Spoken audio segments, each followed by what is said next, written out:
Alors, on va passer à la deuxième partie de cet après-midi, qui va porter sur le lancement du volume du professeur Mukonde. Alors, j'invite... bon, je vais juste introduire un petit peu. La première fois, quand Pascal est venu me voir pour me dire que commençait à travailler sur un livre qui porte sur le droit, il m'a envoyé un peu mes jets.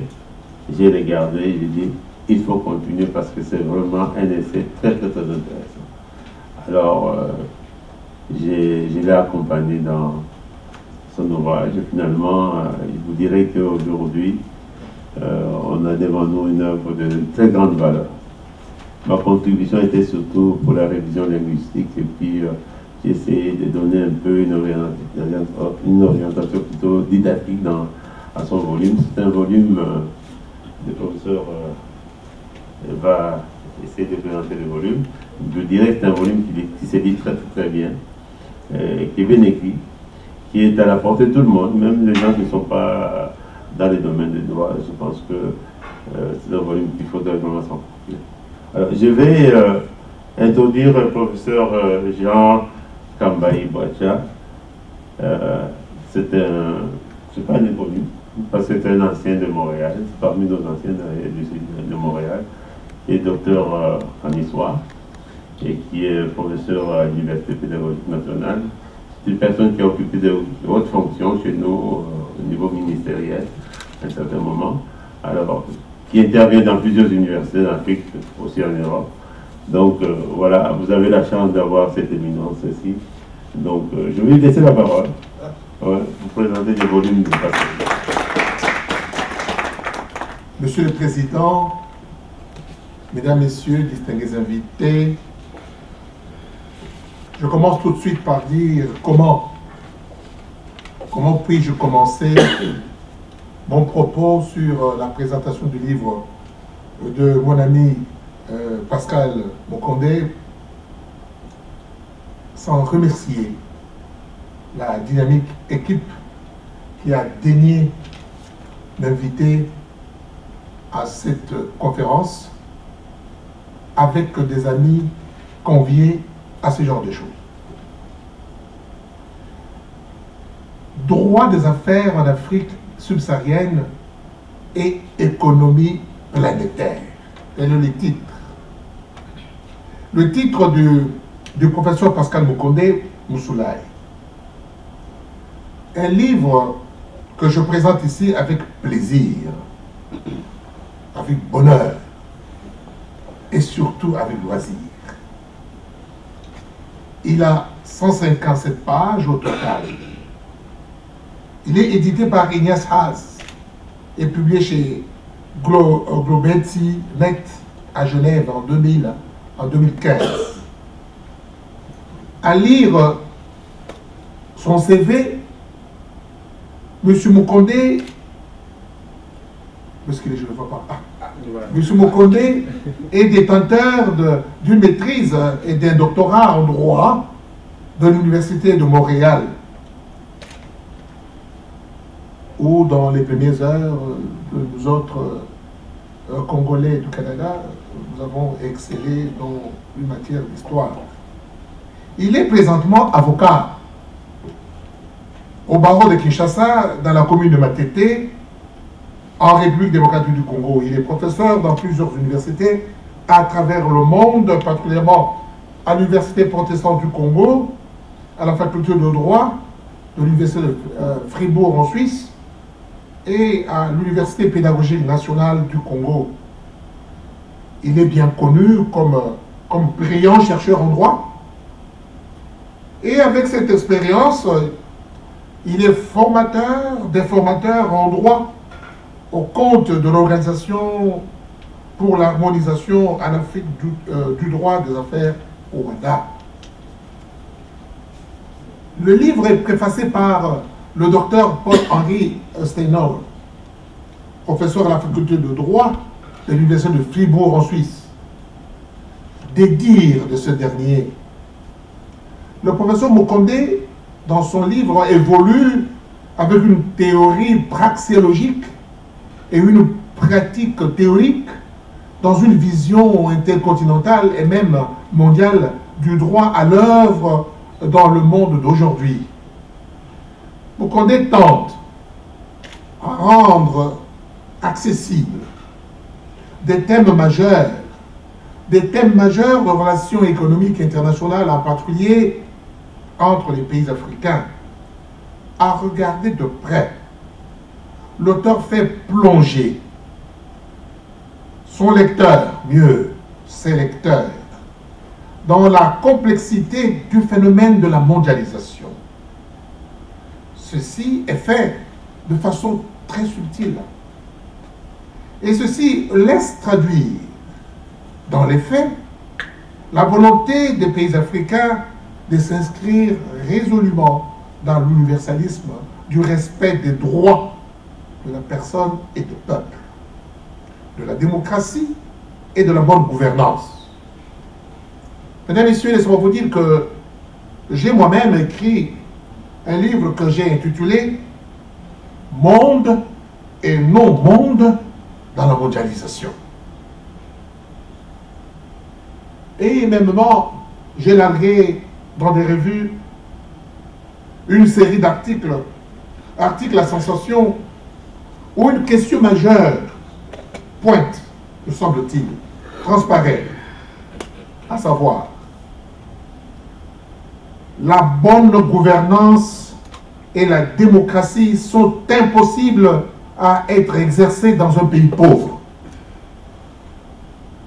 un pays sans État. Un pays à économie fragile, où les défis et les enjeux de la mondialisation bousculent fortement les activités économiques qui, par surcroît, sont essentiellement portées par des entreprises de petite taille, sans apport réel à la vie économique. Monsieur Pascal Bokondé le dit très bien et je suis d'accord avec lui. Messieurs, distingués invités, comment imaginer qu'un tel pays puisse faire face aux économies mieux rodées? Un pays pauvre fait face aux économies mieux rodées. Nous verrons que Rwanda, quelque part, a du mal et aura du mal. Non. Dans la mondialisation planétaire des économies, les pays pauvres sont carrément des invités mal pris.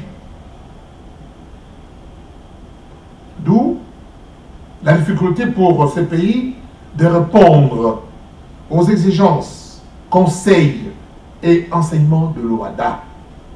Le livre du professeur Bokondé montre très bien cela. Et Pascal Bokondé, pour parfaire sa pensée, a lu plusieurs auteurs, et non les moindres, comme le montre sa riche liste bibliographique. Moyennant une analyse critique de cette documentation, il a à peu près 200 ouvrages mentionnés, il a lui-même écrit un livre important intitulé « Droit, société et développement ». Livre que je connais très bien depuis le Congo. Ici, il s'entreprend à dégager dans toute la dynamique complexe de la globalisation que le masque du droit ressemble à un véritable course d'obstacles juridiques substantiels et processuels. C'est dans cette perspective que Bokondé construit l'architecture structurelle de son livre. Il a suivi, à mon avis, le bon sens, en abordant des thématiques on ne peut plus importantes, tout en estimant qu'il existe une unité définitionnelle plurielle du droit. Il pose des questions au sujet de l'origine même du droit, de son but, de sa forme, de sa consistance, sans oublier les conditions de son applicabilité. Il tente au bout de la réflexion à ces sujets, de faire comprendre que le droit, et il a dit lui-même tout à l'heure, que le droit qui régit une nation n'est pas du tout, ou ne peut pas du tout, être transférable à une autre nation. C'est ici qu'il dégage la diversité convergente des familles du droit. Dans la foulée, Pascal Mokondé cite et analyse, par exemple, le droit romano-germanique, le droit de la common law, le droit coutumier, les droits religieux et les droits mixtes. Au niveau de la particularité conceptuelle des matières de droit, l'auteur pointe le doigt et le doigt ferme sur le fait qu'à l'orée du XXIe siècle, la mondialisation a encore davantage accéléré la spécialisation, donc la diversification du droit. On parle de la modernité du droit, sinon de la postmodernité de celui-ci. Et ceci dans chaque pays, dans chaque domaine, selon les périodes et les époques. Le droit privé interne, le public interne, le mixte, l'international privé, l'international public, se sont rendus aujourd'hui complexes. Et Pascal Mokondé va plus loin de tout cela quand la quatrième partie de son ouvrage étudie la réalité intégrationnelle juridique africaine subsaharienne. Il entame une problématologie, c'est-à-dire la logique des problématiques dans l'élan tumultueux de la construction d'une solidarité interétatique en Afrique en vue de promouvoir son développement économique. C'est dans ce sens que Pascal Mokondé envisage des stratégies autour de l'uniformisation globale du droit des affaires au WADA, l'uniformisation sectorielle, l'harmonisation économique du droit, l'harmonisation sociale du droit. Ceci est possible en créant des marchés communs fondés sur la libre circulation des biens, des services, des capitaux et des personnes, ainsi que la coordination politique, des politiques nationales dans certaines matières, telles que les infrastructures, les communications, l'énergie, les transports et l'environnement. Tout ceci, me semble-t-il, serait correct, et j'aimerais qu'on fasse attention là-dessus, tout ceci, me semble-t-il, serait correct dans le cadre ou contexte de fonctionnement normal d'un état de droit. Autrement dit, et je le dirai plus tard, d'ici quelques minutes, autrement dit, l'OADA fonctionnerait comme il faut en Afrique s'il s'agit de l'état de droit. Mesdames, Messieurs, qui peut ici, aujourd'hui, dire l'état de l'État en Afrique? Quel est l'état de la République démocratique du Congo? Quel est l'état de la République du Congo? Quel est l'état du Cameroun? Quel est l'état de l'État du Bénin? Quel est l'état de l'État, etc. Piégé? Mal parti? Peut-il partir? Refuse-t-il le développement? L'État pillé? L'État contre nature? L'État marginalisé? Maillon faible? L'État en panne? Marigot minier? L'État suicidaire? Alors l'État fantôme? L'État chaotique non gouvernable? L'État criminel? L'État corrompu? et j'en passe. C'est dans cet imbroglio des caractéristiques des États africains que Pascal Mokondé, à mon avis, ouvre une fenêtre sur le chapitre, je dirais, fondamental de son livre. Il l'a appelé l'idylle d'offreurs et des demandeurs d'investissement international. Ici, il a opté, et il a bien raison, pour une approche d'analyse synthétique de la thématique tissée des éléments distinctifs du droit international économique.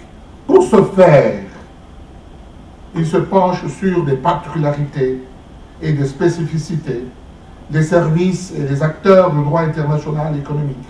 Il étudie les sources à l'appui, les notions économiques et juridiques de la Constitution, la liquidation des transferts des propriétés du secteur privé au secteur public et vice-versa. Il n'a pas oublié d'inclure l'essence du droit international de l'investissement, analysant en profondeur les thèmes centrales de sa préoccupation, droit des affaires en Afrique subsaharienne et l'économie planétaire. Mon ami suggère que les considérations sur un thème aussi complexe se fassent en définitive avec calme. Nous l'avons dit tout à l'heure, il faut que les politiques africaines, les gouvernements africains, fassent ces choses avec calme, avec lucidité, avec une bonne dose de patience et d'expertise. Les acteurs économiques et politiques africains doivent comprendre volontairement que les idéaux tels que l'espace de solidarité, l'espace de solidarité pour l'avènement harmonieux, c'est du français ça, hein? C'est vraiment du français. On l'a fait tous les universités. L'espace de solidarité pour l'avènement harmonieux, quand je fais un discours politique, je dirais, chers compatriotes, nous allons désormais créer l'espace d'intégration humaine. Applaudissez s'il vous plaît. L'espace d'échanges commerciaux préférentiels. Désormais, notre pays sera l'espace de croissance durable. Applaudissez s'il vous plaît. Mais ces espaces, celui qui parle, le gouvernement ou le président de la République, oublie quelque part que ce sont des réalités qui doivent devenir quotidiennes. Un pays normal, un pays du monde, je parle ici du monde, c'est ce pays qui décide la direction que désormais doit prendre la mondialisation, la globalisation.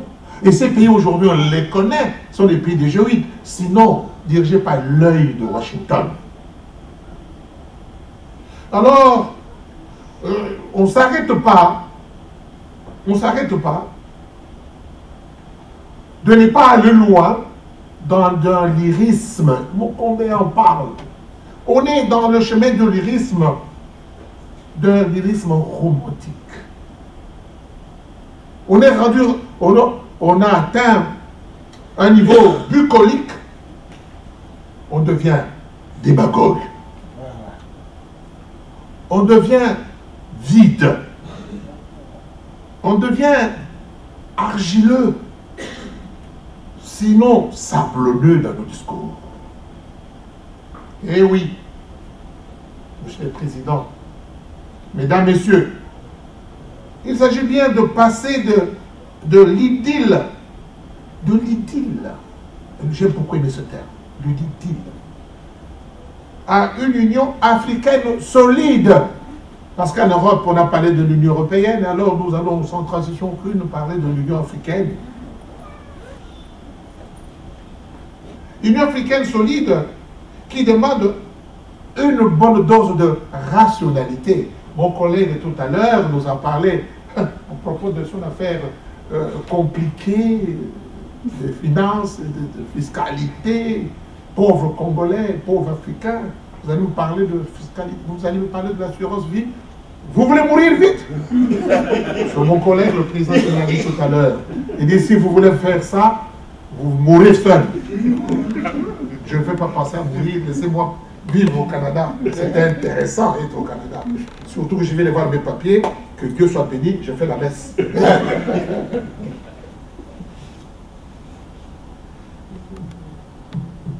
Il s'agit bien de passer de l'idylle à une union africaine solide qui demande une bonne dose de rationalité au-delà de l'inconscience et de l'incompétence. L'incompétence vient tout droit, n'est-ce pas, du contraire de la compétition. Ceux qui ne veulent pas entrer dans l'état de la compétition sont incompétents. Et aujourd'hui, dans un monde mondialisé et globalisé planétairement, on doit suivre l'évangile de la compétitivité. Et les théories proposées par l'OADA sont bien applicables, à mon avis, sur les pays qui sont entrés dans l'évangile de la compétitivité. Les peuples de notre continent veulent ardemment voir leur gouvernement être frappé par une volonté voulante, tendue, fléchée vers le développement intégré intégral de l'Afrique. On parle de développement intégré intégral et on applaudit ce quoi intégré, ce quoi intégral, monsieur le président fondateur de la République. Oh, laissez-moi ces affaires. L'essentiel est que le peuple comprenne. L'Afrique doit cesser d'être toujours une bonne terre de promesses. C'est ça qu'on nous dit, les géoïdes. Donc on le dit. Terre de promesses, c'est le langage de géoïdes pour devenir une bonne terre de bonheur pour son peuple dans le concert des nations du monde. C'est ici qu'à l'instar du livre du professeur Pascal Mokondé, je propose, comme toujours, une théorie, ma théorie de la rupture positive. Une théorie qui préconise de passer du point A, malfaisant, au point B, bienfaisant. Et cela d'une manière volontaire. Eu égard à ce qui précède, et prise en considération des cogitations intellectuelles du professeur Mokondé, je pense comme lui que l'OADA, avec ses objectifs d'uniformisation, d'uniformiser tout le droit des affaires pour le développement de l'Afrique, de se pointer comme arbitre, il a dit, arbitre de différents contractuels, d'améliorer le climat des affaires, d'accomplir de nouveaux progrès sur la voie de l'Union africaine. Et au vu du chemin ardu et tortueux à accomplir par les États africains eux-mêmes, l'OADA donc, a encore du pain sûr, du pain et du vin difficile à consommer. Voici, mesdames, messieurs, distingués convives, un livre de 157 pages qui vaut la peine d'être non seulement lu, mais encore consulté régulièrement plusieurs fois pour comprendre la complexité du droit des affaires en Afrique dans le contexte de l'économie planétaire, globalisante et mondialisante. J'ai encore des choses à vous dire. Beaucoup. Vous voulez que je vous dise encore? Ouais. Je vous remercie.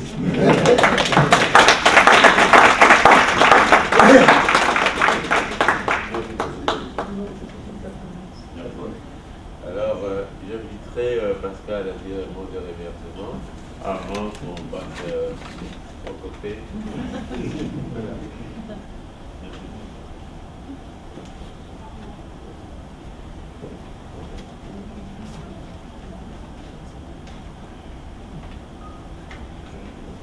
Vous savez que ce n'est pas toujours évident lorsque vous devriez vous prononcer après une sommité, après votre maître et après votre aîné. Mais qu'à cela ne tienne, et surtout que je savais que ça serait un moment aussi émotif, je n'ai pas voulu parler avec mon cœur au risque de ne rien parler. Alors c'est ainsi que j'ai préparé un petit mot. Un petit mot, question d'avoir toujours des repères. Parce que lorsqu'on s'exprime et qu'on n'a pas de repères, c'est comme si on vit une histoire qui n'a pas de racines. On se perd. Et on se perd. Hein? Alors, je tiens à adresser ces remerciements à vous tous. Et particulièrement à certaines personnes, entre autres, notamment, comment ça, à mon épouse. À mon épouse, Yugi Mbieme Ndo Mukonde, qui est là.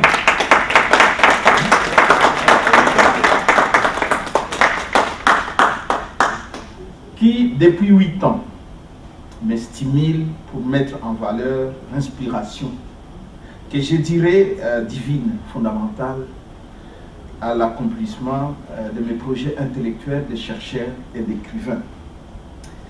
Artisane de notre bonheur quotidien, car, dit-on, il n'y a pas de bonheur à être heureux seul.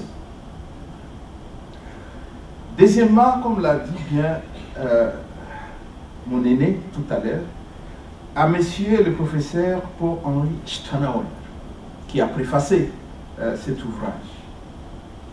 Lui, mon premier professeur du cours d'introduction au droit, il y a de cela 33 ans, à l'université de Fribourg en Suisse. Et aussi mon maître et encadreur dans mes enseignements aux maîtres et aux doctorants à l'université de Fribourg. Troisièmement, je le dirai au professeur Antoine Tetu Lutumba. Viens Tetu.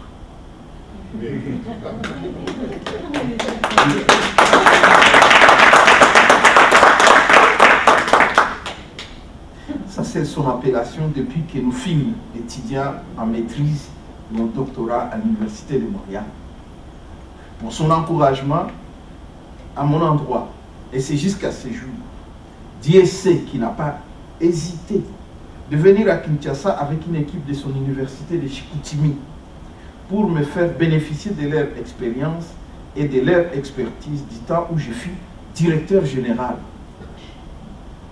de l'un des centres les plus importants de la République démocratique du Congo, le Centre de recherche en sciences humaines, crèche, connu anciennement sous l'appellation de l'Office national de recherche et de développement, ONR.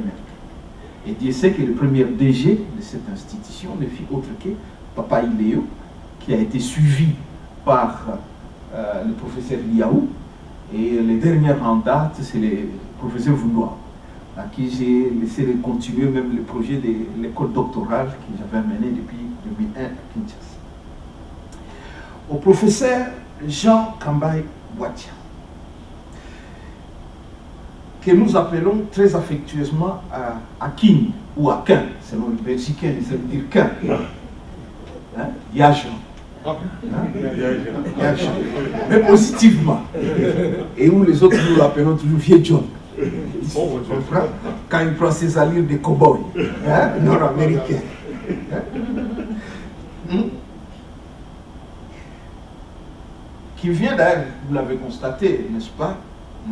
Avec amour, joie, excellence surtout. Hein? Comme il a déjà fait dans mon autre ouvrage, il vient de présenter cet ouvrage parce que j'ai un autre ouvrage déjà en 2008, celui qu'il avait présenté à Kinshasa. Un Congo en paix, une opportunité de prospérité et d'équité pour tous. Je vous remercie. Il y a pas de D'ailleurs, c'est lui qui m'avait fortement influencé de choisir l'Université pédagogique nationale au lieu de l'Université de Kinshasa. Lorsqu'il était secrétaire général académique, mon vieux de Montréal, ça la référence, le vieux, t'es dit, t'es souffle, t'es sûr. avec le recteur Laïs Kassel, paix à son âme. Mon grand frère, garçon béqué comme moi.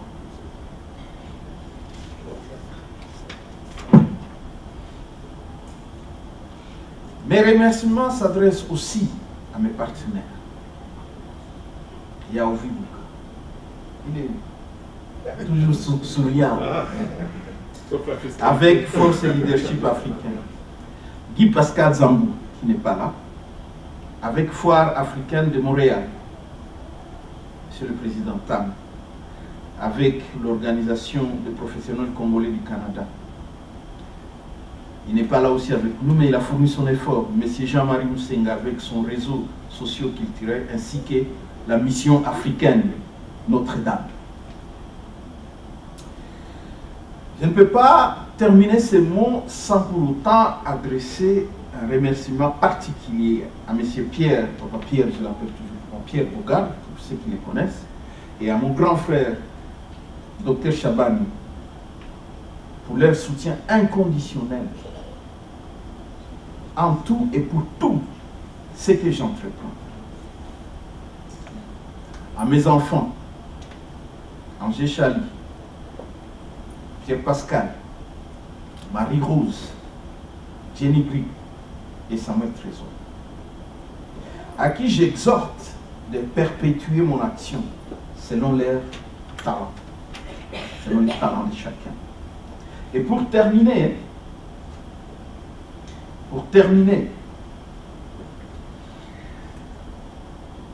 à vous tous ici présents, que j'appelle ma famille élargie, plus particulièrement au président du FIDA, parce que beaucoup de gens ne connaissent pas le FIDA, et donc je pense que je lui laisserai le mot, le président Oléami Akapo, qui va vous parler dans son mot de clôture, le FIDA, qui est une organisation importante pour nous. Vous qui ayez délaissé vos multiples occupations et autres engagements pour marquer ces moments singuliers, j'insiste beaucoup, et aussi à tous ceux qui n'ont pas pu être des nôtres pour plusieurs raisons, indépendamment de leur volonté. Et ma grande sœur, qui me suit toujours, qui est là, dont je serai heureux si elle peut se mettre debout, et puis recevoir les félicitations pour la famille. J'ai dit, je vous remercie.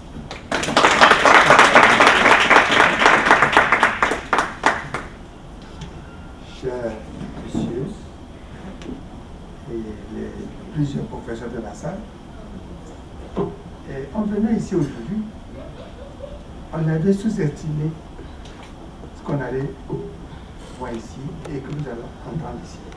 Si vous êtes comme moi, je suis comblé de joie parce que on s'est réunis ici autour d'un ouvrage qui a été félicité, qui a été bien commenté, qui a été présenté avec joie, avec conviction. Et nous partageons cette joie et cette conviction. Je voudrais inviter tout le monde. Je n'ai pas quitté cette salle sans en acheter un avant de partir. C'est un livre qui nous rappelle à nos devoirs africains.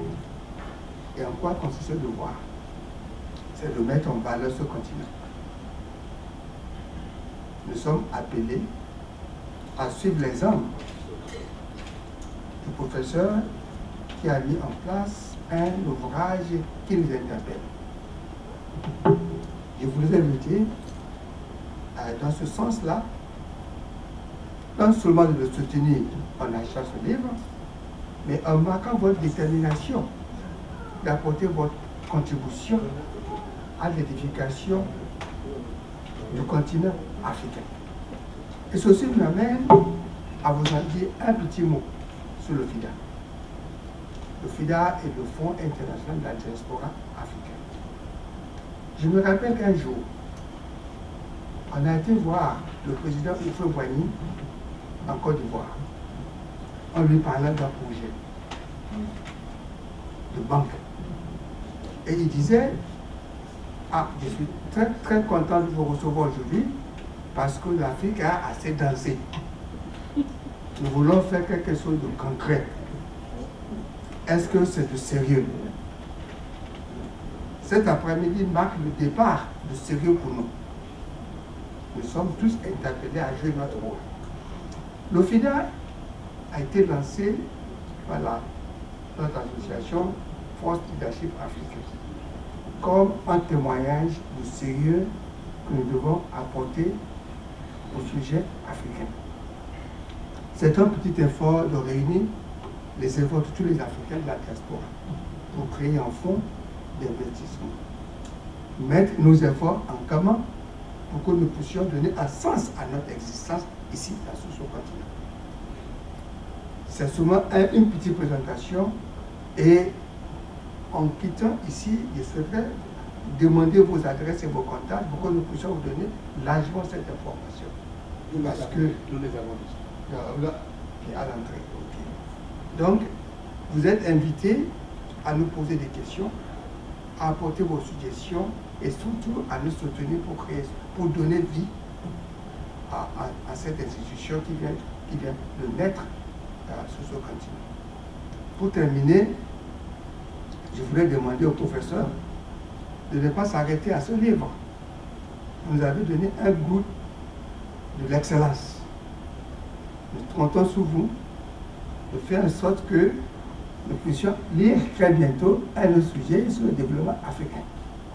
Nous voulons aussi vous demander de surpasser les 17 pays. Dans ces questions, John Frey ici a posé cette question. Quels sont les défis que rencontre un pays comme le Congo en adhérant les pays de l'OADA?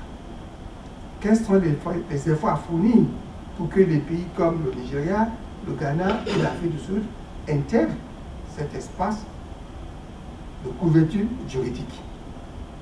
Et je souhaiterais, pour terminer, pour remercier sincèrement pour nous avoir réunis aujourd'hui et pour la satisfaction avec laquelle nous avons participé au lancement de cet ouvrage extraordinaire.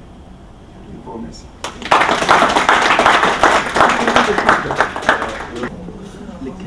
Les 15 c'est vendredi prochain, vraiment sur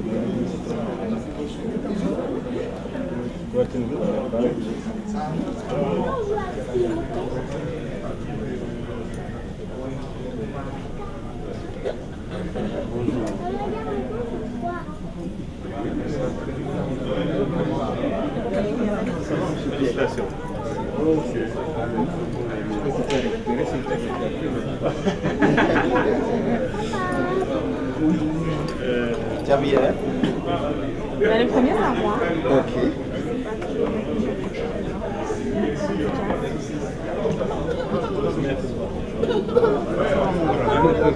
Ça va? En forme? Ça va. C'est plus de barrières. Mais vous avez intérêt à les ouvrir pour que les gens puissent venir facilement. Oui. Comme ça, oui.